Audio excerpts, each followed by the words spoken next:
Have you ever asked yourself the question, now what?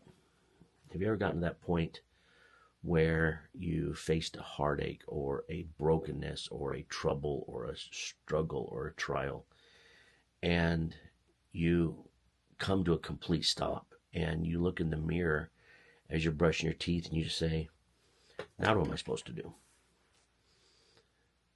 You know, my wife and I, over the last 30 years of marriage, we've been through some difficult times. We've had dreams broken. We've been through hardships. We've been through heartaches. We've been through struggles. We've been through poverty and homelessness, to the point sometimes when we're from a move. But I remember a little over 3 years ago, I remember a time sitting on Forest Avenue in Portland and sitting in front of the crematorium. And I remember sitting in the front seat of the car by myself with the cremated remains of our son sitting in my lap. And I remember that thought hit my head. Now what? What am I supposed to do now? What can I do now? Is there anything left? What's the next step? How am I going to make it through this?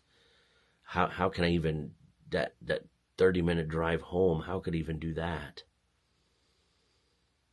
And I remember, no, I think I went back to work. I think I actually had to go back to work that day. The now what question sometimes is overwhelming.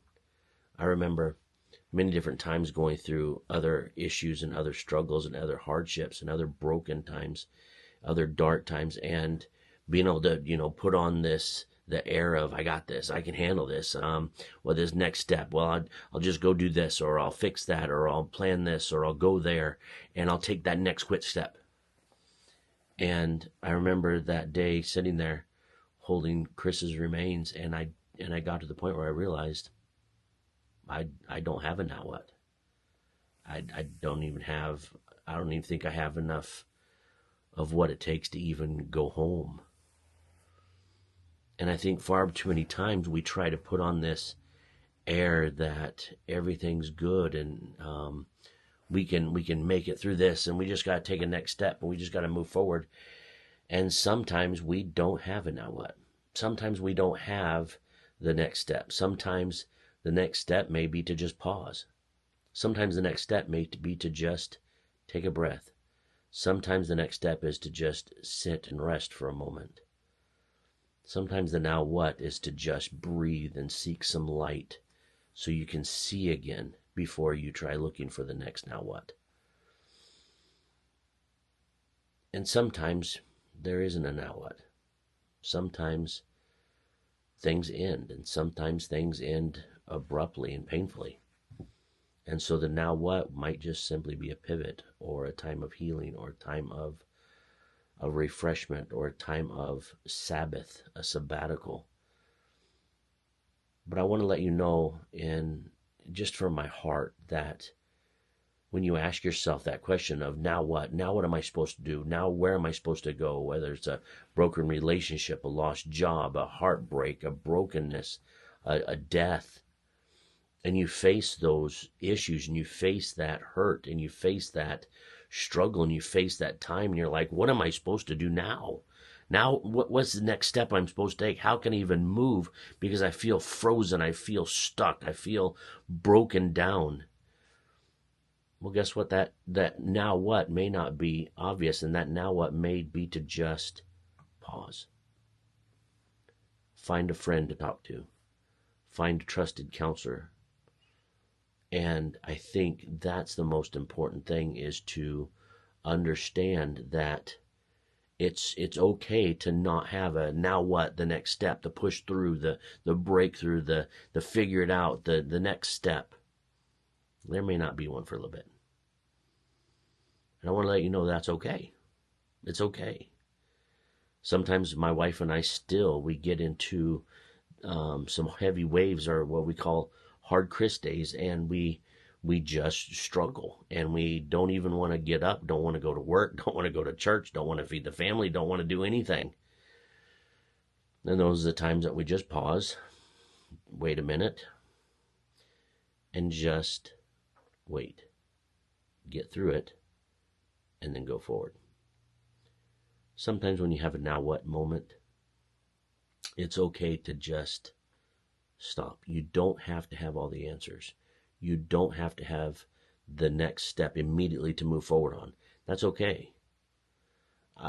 For the first year after Chris's death, I didn't grieve. I hid from my pain because I didn't know how to. I didn't know how to grieve. I didn't know how to hurt. I didn't know how to move forward.